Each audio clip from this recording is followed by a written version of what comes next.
Hi, everyone. Welcome to Crown Pointers. And today I have the privilege of speaking to Dr. Ann Boyd. And we're going to be talking about the flu because with the epidemic that's going on right now, we want to offer pointers for how to keep yourself and your family safe. So welcome, Ann. Thanks for being here.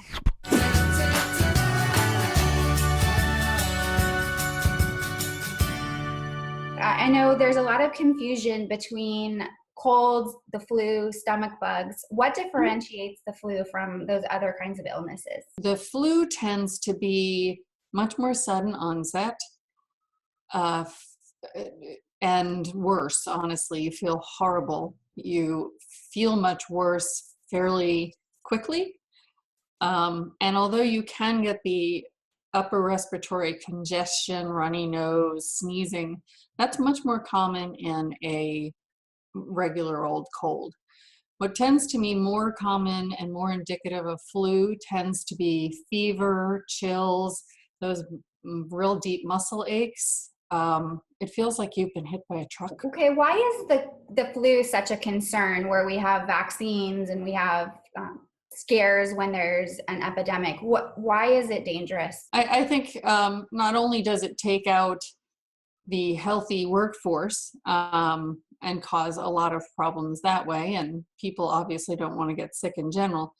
The biggest problem is that it kills a tremendous thousands of people every year. And those people who tend to be the most susceptible to dying are the very young and the very old and those with chronic medical conditions. So it's a protective thing, but they recommend a widespread influenza vaccine primarily so that one person doesn't spread it to another, and particularly spread it to those at-risk groups. If people haven't been vaccinated yet, is it too late this season? It's actually not. And the window, meaning historically where it tends to hit, is between October and May. Now, it's very rare for it to be there in May. So those are the outer limits, essentially.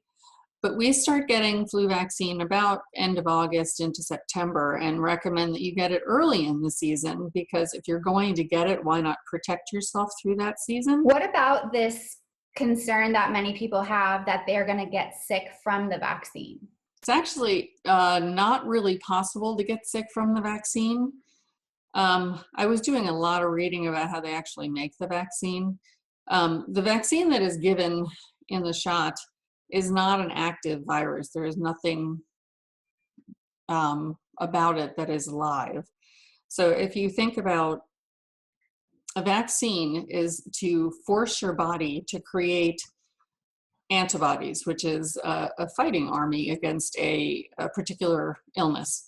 Normally, if we don't get a vaccine, we get hit with that virus and we have no armies ready for it. So your body will develop those antibodies, those fighting cells, but you will have already gotten the virus. The vaccine, it has nothing active about it. It can't infect you. It's like you're just delivering that shell of a dead virus.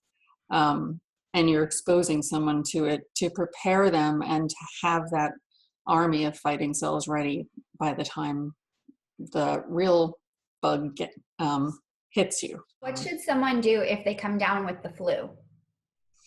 Stay home. And I say that partially in jest, but partially not.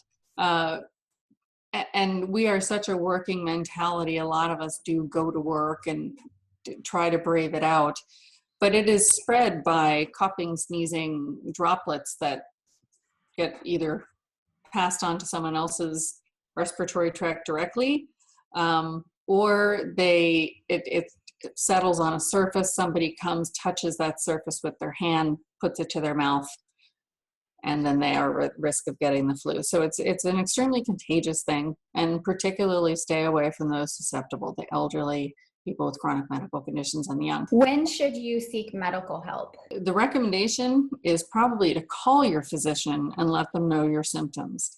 That way you're not going in and exposing someone else. If you are going to be medicated and treated, and particularly those at high risk for the complications are absolutely, it is beneficial to get treated. It should be within 48 hours of you starting to have, within 2 days of you starting to have those symptoms. Well, Dr. Ann Boyd, thank you so much for talking to us today and helping us stay healthy, and wishing you and your families all really good health this season and always. If you like the video, please give it a thumbs up and subscribe for more pointers. And then in the comments below, please let us know what you do to keep your families healthy and safe. And we'll see you soon. Thanks.